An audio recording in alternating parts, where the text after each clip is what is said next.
Assalamualaikum warahmatullahi wabarakatuh. Perkenalkan, saya Dr. Gigi Widaswara Nur Pristarani, mahasiswi program studi Magister Administrasi Rumah Sakit Universitas Muhammadiyah Yogyakarta.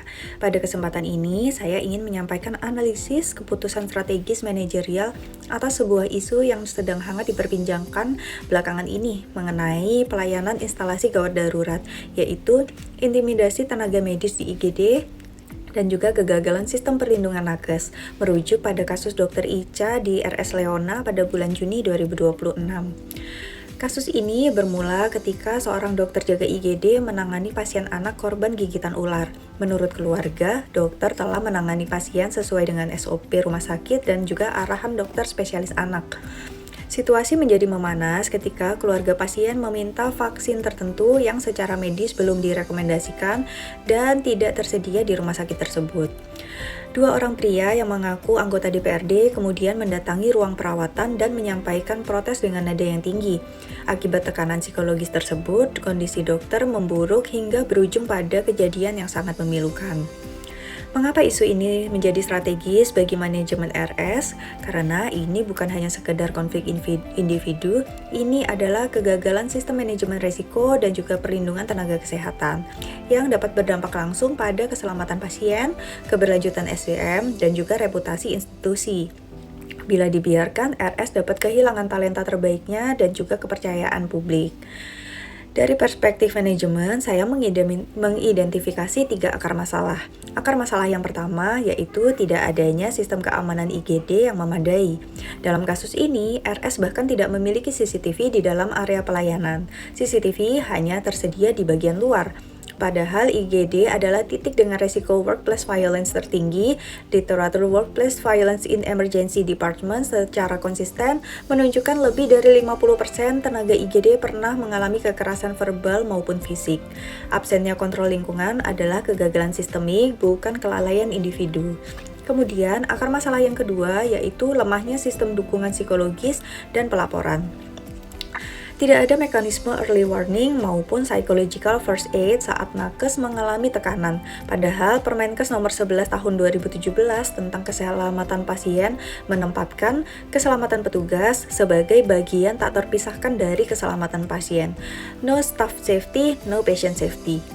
Kemudian untuk akar masalah yang ketiga yaitu ketimpangan relasi kuasa dan lemahnya keberpihakan manajemen. Ketika intimidasi datang dari figur berpengaruh, dokter dibiarkan menghadapinya sendiri tanpa backup struktural dari manajemen. Sehingga dampaknya bisa mengenai mutu dan keberlanjutan RS. Menurunnya psychological safety memicu burnout, meningkatkan turnover nakes, menurunkan kualitas clinical decision making, dan pada akhirnya menaikkan resiko medical error serta menghancurkan reputasi RS di mata masyarakat. Sehingga rekomendasi yang dapat saya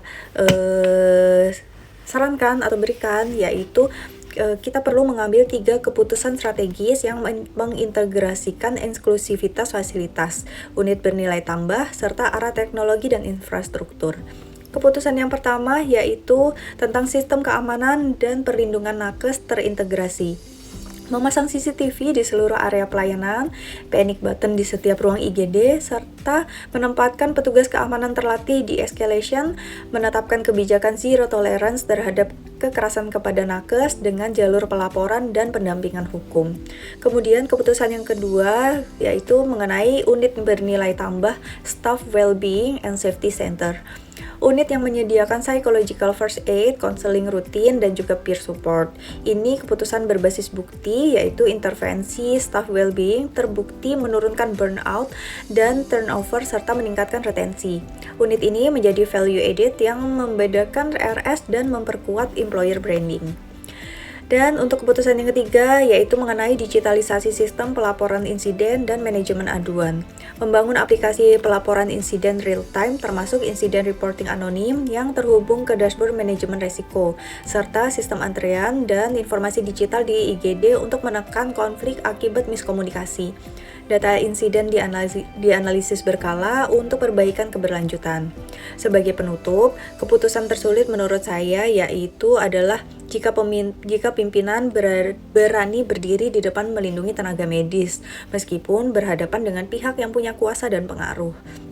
Hal ini memang sulit karena secara politis akan beresiko, tapi bagi saya ini soal prinsip. Seorang pemimpin RS membiarkan stafnya diintimidasi demi menghindari konflik sesungguhnya telah gagal dalam tanggung jawab moralnya. Nyawa dan martabat tenaga kesehatan itu tidak bisa ditawar. Melindungi mereka bukan sekedar kebijakan, itu adalah bentuk kepemimpinan yang manusiawi dan berkeadilan. Terima kasih, mohon maaf apabila ada salah kata. Wassalamualaikum warahmatullahi wabarakatuh.